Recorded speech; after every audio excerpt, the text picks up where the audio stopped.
Courage Barbell, this is Chad Ice and Paul today.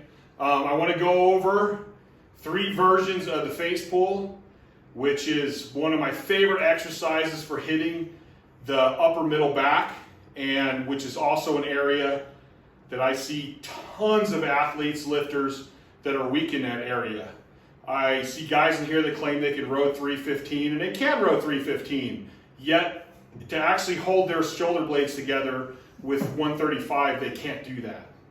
So this is also a key exercise for all 3 lifts, because holding those shoulder blades tight, especially in the squat and the bench press, is essential. And if you don't have the strength to do that, you're not going to hold your upper back in the right position, and once your upper back starts to roll or spread, it's just snowball effect all the way down your body. So we're going to do banded face pulls. You can do these on a cable machine. Actually, there's a bunch of varying ways. I'm going to show you bands. My favorite and first way is very explosive, and this is a little more of an advanced movement. You have to have really good proprioception and muscle control to do this. And what this movement is 3 parts.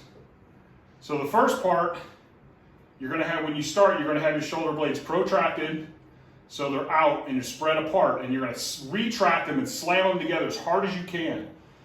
And I'm thinking, when I'm doing this, I'm thinking of this like a clean, where I want to go so hard that by the time I get to here, I'm just following out the momentum and following through and locking it out. So I'm going to have Paul go ahead and start and show you guys one right here. And what you want to make sure to do is you want to make sure you're using these lats to pull your shoulders down while you're squeezing. And if I put my fingers on the edge of his shoulder blades, you'll see my fingers come together, where he's pulling it in right there. And then you'll notice he's finishing at 90 and 90. Okay? Now, the next version of these that I want to do is a slow and controlled version. Actually, the reason I'm shooting this video today is because Casey Williams just posted a video, and Casey's my buddy, so I got to try to one-up him here, where he likes to do these in the slow and controlled way, which I agree with. Especially if you're new to this, it's much better to go slow, controlled, and make sure you're doing everything correctly. So what he's going to do is, this is going to be slow and controlled. So he's going to squeeze, pull these here, and then come up, and then back. And see how the shoulder blades come apart, squeezing them together, pulling the elbows back, and then up.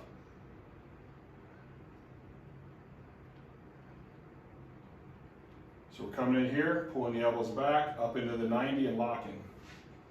Okay, now the third version I like to do, and the third version I'm really a big fan of, because when you lock under a squat or you get under a bench, I'm going to get in that position and I'm going to be locked together right here. And I need to hold that position through walking the weight out, through doing the squat, through re-racking it. That can be quite a long time where you have to hold that stability. And what this is going to do is, this is going to help you control that tension and learn to keep these squeezed. So I'm going to have him step close into the band a little bit. We're going to get him up in this 90-90. Get these shoulder blades locked as far as he can. Go a little bit over your head right there. And now I'm going to have him squeeze this as hard as he can. He's going to walk backwards. Walk backwards, walk backwards, walk backwards. All right, hold it for a second. Walk forward. And Paul's making this look pretty easy, but trust me, this is not that easy. And then walk back. And hold.